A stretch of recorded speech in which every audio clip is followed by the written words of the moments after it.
मौके हैं जो हम कभी नहीं चाहते।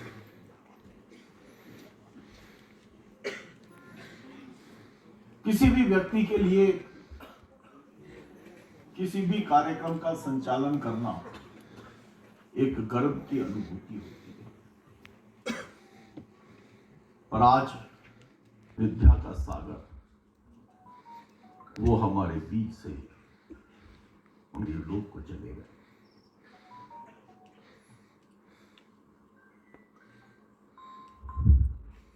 वो कोई कहता है कि वर्त अनुग्रहित करते थे, वो हमारे बीच में नहीं रहे तो ये आंसू अपने आप चले आते। इनको निमंत्रण नहीं देना पड़ता। ये कोई आर्त ध्यान नहीं है, ये कोई दुख एक पीड़ा का स्वभाव नहीं है। किया हो कुछ ऐसा समय बिताया हो जिसको वो व्यक्त कर सके। आ जाओ, क्या नाम बेटा आपका? आ जाओ, मुझ पर आ जाओ। और देखो, मैंने पहले ही कहा आपसे, आज की सभा एक ऐसी सभा हो जो वर्तमान के वर्धमान यानी महावीर की विनयांजलि की सभा है, तो पूरी गंभीरता के साथ इस फाइनल ईयर की छात्रा हूँ। यहाँ पे आचार्य श्री के संस्मरण को लेके यहाँ पे बुलाया गया है, पर मैं अपना परिचय दूं तो मेरे अंदर संस्कारों का बीजारोपण जो किया है वो आचार्य श्री ने ही किया है, क्योंकि मैं 6वीं क्लास से उनके शुरू किए गए एक संस्थान प्रतिभास्थली ज्ञानोदय विद्यापीठ से पढ़ी हुई हूँ। आचार्य श्री ने हम बच्चों को सिर्फ एक ही चीज सिखलाई थी, उनको दिया हुआ गुरु मंत्र जो आचार्य श्री ज्ञान सागर जी ने उन्हें दिया था, मनुजो मानवो भूयात भारता प्रति भारता, मनुष्य मानव बने और भारत प्रति भारत बने। आचार्य श्री ने उसी के लिए हम बच्चों को, हम बालिकाओं को रेडी किया था। और आज आचार्य श्री हम सबके बीच में नहीं, हम बच्चों से वो चीज़ सहन नहीं हो रही थी, क्योंकि हमें सिर्फ यही आदेश दिए, मतलब हमारी दीदियों से हमें सिर्फ यही संकेत मिल रहे थे कि हमें सिर्फ उनके लिए अच्छी भावनाएं करनी है, सिर्फ हमें उनके लिए माला करना है कि आचार्य श्री ठीक हो जाएंगे। एक संस्मरण है, हम 12वीं के बाद हम बच्चे जब पास हुए, पास आउट कहलाने लगे, एलुमनाई कहलाने लगे, हम बच्चों के अंदर एक भाव आया कि हम आचार्य श्री विहार करके जब वापस से जबलपुर प्रतिभास्थली पहुँचे तो हम भी चौका लगाए, हम भी देखे कि आचार्य श्री हमारे पढ़ान में आते हैं या नहीं आते हैं, क्योंकि विनम्र सागर महाराज जी ने हमें उनकी चंदना कहा था, जिस हिसाब से महावीर भगवान चंदना के चौके में पधारे थे, उसी प्रकार हमारे चौके में भी आचार्य श्री आएंगे या नहीं आएंगे। तो हमने ये भाव अपनी बड़ी दीदियों के सामने रखे थे। हमारी प्रतिभास्थली हमारी बड़ी दीदियाँ चलाती हैं, वो 7 बड़ी दीदियाँ हैं, तो हमारी दीदी ने बोला था कि अभी तो आप लोग संसारिक जीवन में इस प्रकार रम चुके हैं कि आपको पानी से छन्ने से पानी छानते भी नहीं आएगा। तो हमने बोला दीदी, अगर हमें आचार्य श्री का मतलब हमारा पुण्य होगा तो हम वो भी सीख लेंगे। हमने सीखा, हमने 2 दिन बहुत प्रयास किए। तो जो ट्रस्टी लोग थे वहाँ पे चौका लगाना बहुत मुश्किल था, क्योंकि ज़्यादा चौके और मुनि महाराज बहुत कम थे। हमको चंद 10 बच्चे गए हुए थे, हम बहुत रोए थे एक दिन पहले कि हम मिलेंगे नहीं मिलेंगे, बहुत ऐसा सब बोलते हैं, पर ये कहीं से भी कहीं तक सच नहीं है कि आचार्य श्री उन्हीं के पास जाते हैं जो बोलियाँ लेते हैं। हमने कोई बोली नहीं ली थी, कभी भी बोली नहीं ली थी। हम सिर्फ पूजा माला करते थे, रात में अपनी भक्ति करते थे, सब करते थे। हमारे चौके में आचार्य श्री आए, हमने मतलब आचार्य श्री का प्रतिभास्थली के मंदिर से हार के लिए प्रधान होना शुरू हुआ। हम लोग का चौके का नंबर 4था था। आचार्य श्री हम 8 बच्चों को, हम 8 लड़कियां जो खड़े थे उनको क्रॉस करके पूरा निकल चुके थे। 9वें और 10वें नंबर पे जो लड़कियां खड़ी थी, मतलब हमारे साथी छात्र थे, आचार्य श्री उनके सामने आए और एकदम से टर्न हो गए। हम लोग उस टाइम पे एकदम शॉक खड़े थे कि आचार्य श्री हमारे चौके में आए या हमारे बाजू वाले चौके में प्रधान किया। शीतल सागर महाराज जी कहते प्रधान नहीं करना है कि तुम लोग को परिक्रमा नहीं लगाओगे, भूल गए हो। हम लोग ने फिर उसी टाइम पे शीतल सागर जी से पूछा कि ये हमारे चौके में आचार्य श्री का प्रधान हुआ है, तो सब कहते कि बच्चों शुरू करो नहीं तो छूट जाओगे। हम लोगों ने शुरू किया। ऐसे जब आचार्य श्री का प्रधान होता है, बहुत नॉर्मल है, बहुत शोर होता है। उस दिन सब शांत थे, सिर्फ हम प्रतिभास्थली की बालिकाएं अपना भजन गा रहे थे। जो भजन हमने गाया था, स्वर्ग से सुंदर सपनों से प्यारा है गुरुवर का द्वार, हमने गाया। आचार्य ने उसको इतने प्यार से सुना, सब कुछ सुना, आहारचर्या हुई, सब कुछ हुआ, निरंतर आहार संपन्न हुआ। जब भी ऐसा होता है कि जिसके चौके में आचार्य प्रधान करके आते हैं, उन आहार देने वालों को आचार्य का कुछ समय मिलता है। हमें भी समय मिला।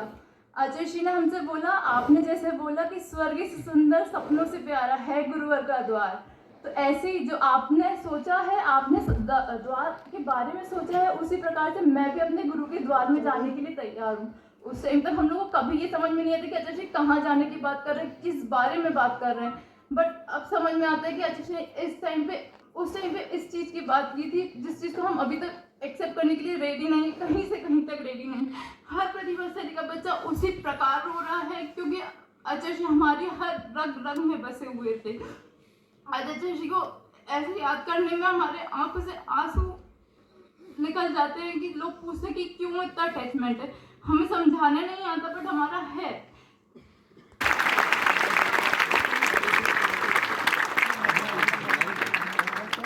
ऐसे थी जब मेरा जन्म हुआ तो मेरे दादाजी मेरे को आचार्य श्री के पास लेके गए थे। मैं करीब एक या मतलब कुछ महीनों की होंगी।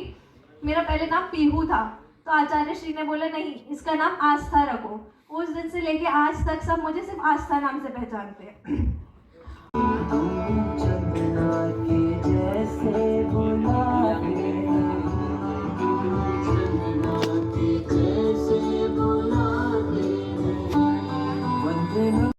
निर्मोही, निष्प्रह,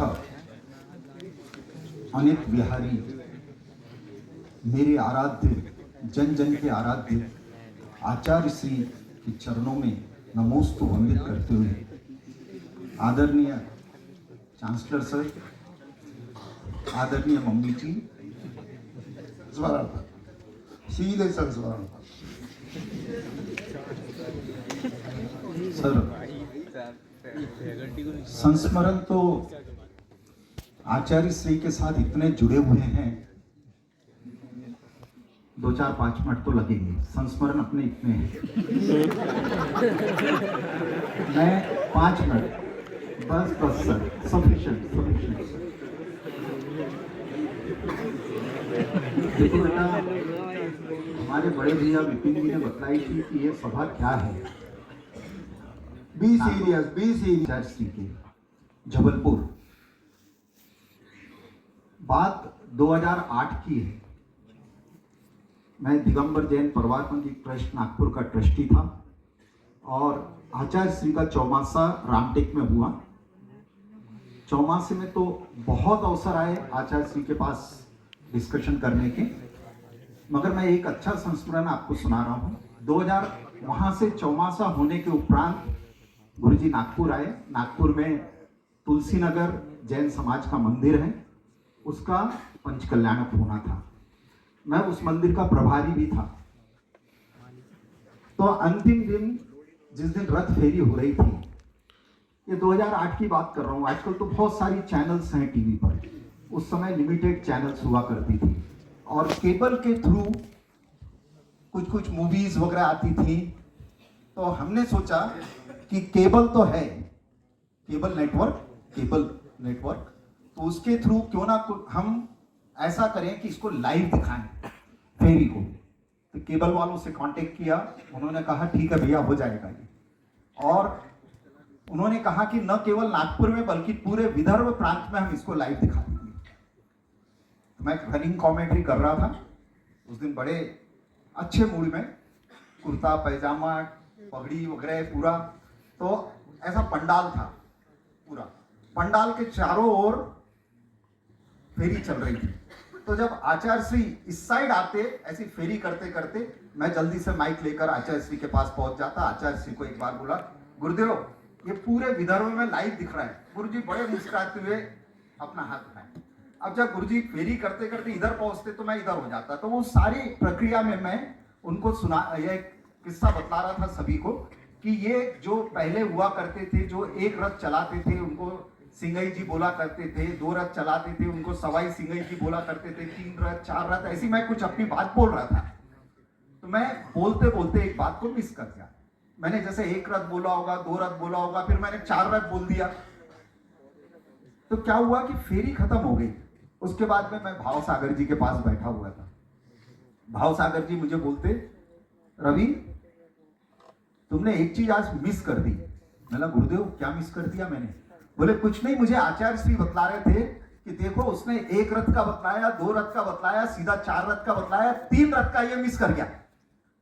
तो मुझे बिल्कुल बुरा नहीं लगा, बिल्कुल बुरा नहीं लगा, और बल्कि अपार खुशी हुई कि जो मैं अनाउंस कर रहा था उसको आचार्य श्री बड़े ध्यान से सुन रहे थे। अहो भाग्य मेरा गुरुदेव, आपने मेरी बात सुनी, और मेरे लिए एक ये जीवन की बहुत बड़ी उपलब्धि है कि जब उस समय मैं बोल रहा था गुरुजी सुन रहे थे। आहार देने का मौका मिला पड़गहान करके रामटेक में। एक बार तो स्थिति ऐसी बनी कि अर्चना और मैं, मेरी श्रीमती जी और मैं, हम दोनों आहार दे रहे थे। बिल्कुल जोड़ी से चल रहा है, बहुत देर तक, काफी देर तक कोई डिस्टर्ब करने वाला नहीं तो आचार्य श्री के चौके में इतनी भीड़ हो जाती है कि भाई एक ग्रास दो और आगे चलते बनो। एक बार आहार देने का ऐसा मौका आया कि मेरी मिसेज की मानी हुई बहन आहार उसके चौके में हो गए। मैं बाहर खड़ा था, धोती वगैरह पहना था, सोले में था, तो वो आवाज देती दीदी कि भैया आ जाओ, जिया जी आ जाओ, जिया जी आ जाओ। तो मैं जैसी उसने जीजा जी बोली तो गुरुदेव ऐसी नजर उठा के देखे और धीरे से मुस्कुरा दिया और मेरे हाथ से उन्होंने हाथ ले लिया, क्योंकि गुरुदेव से मेरा कांटेक्ट बहुत बार रहा है। नेमावर गए, मेरी सिस्टर वगैरह सब साथ में थी। मैं बोला देखना दीदी, अभी नाम उधर सब दान लिखवा रहे थे, तो मतलब मैं दान लिखवाता हूँ और जैसी नाम होगा बिल्कुल मैं बोलता हूँ कि गुरुजी की आंखें अपने ऊपर उठेगी। सब लोग अपना दान लिखा रहे थे, मैंने भी 11,000 की राशि वहां के लिए तुरंत लिखवाई। मेरा नाम आया, रवि जैन इंजीनियर, तीर्थंकर महावीर विश्वविद्यालय। गुरुजी ने ऐसी नजर उठा के देखी, फिर नीचे की, फिर देखी, कंफर्म किया कि ये वही रवि है क्या? बोला गुरुदेव बस हो गया, मेरा तो धन्य हो गया, मैं आज का दिन सफल हो गया, आपने एक नजर मेरे ऊपर देखी। इतनी सारी बातें हैं। तुलसी नगर में जब पंचकल्याण हो रहा था, तेज बारिश, एक ने बतलाया भैया गुरुजी अभी अकेले हैं, बिल्कुल कोई नहीं है, चले जाओ, कुछ चर्चा करना हो। फटाक से पहुंच गया मैं। गुरुदेव बात करते करते बोला गुरुदेव सब जगह आप प्रतिभा स्थली की बात कर रहे हैं, एक रामटेक में दे दो। गुरुजी बोले मैं दे तो दूं, मगर शिक्षक नहीं मिलते अच्छे पढ़ाने वाले। सबसे पहले शिक्षकों की व्यवस्था करो, तब मैं प्रतिभा स्थली रामटेक को दूंगा। जब मैंने यहां ज्वाइन कर लिया, उसके 2 साल बाद रामटेक में प्रतिभा स्थली आ गई। 1988 की बात है, मैं एमपीएससी की परीक्षा में बैठा था, Maharashtra public service commission engineering services. 425 marks interview और रिटर्न के बाद चाहिए थे, मेरे मार्क्स आए केवल 423। बुरा मत मानना कोई, एससी एसटी जो कैंडिडेट होते हैं 320 में सिलेक्ट हो गए, 280 में सिलेक्ट हो गए, मैं ओपन कैटेगरी का था, 423 में रिजेक्ट हो गया। इंजीनियरिंग सर्विसेज की परीक्षा, गुरुदेव नागपुर आए हुए थे, मोटे मंदिर में रुके थे, शाम का समय था, मौका मिल गया। मैं गुरुदेव ऐसी ऐसी मेरे साथ में हादसा हो गया है, 2 मार्क्स से मैं रिजेक्ट हो गया, इंजीनियरिंग सर्विसेज में जाते जाते रह गया हूं। गुरुदेव बोले होता है, व्यवस्था है, कैसा करेंगे?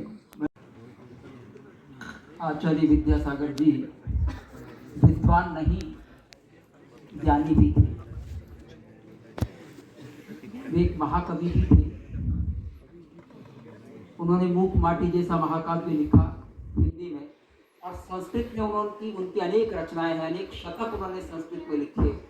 और ऐसी रचनाएं की संस्कृत में की जो एक महाकवि जिस प्रकार से लिखा करते थे, कालिदास और माघ आदि, उसी की तरह से उन्होंने संस्कृत में शतकों की रचना की। भावना शतक आदि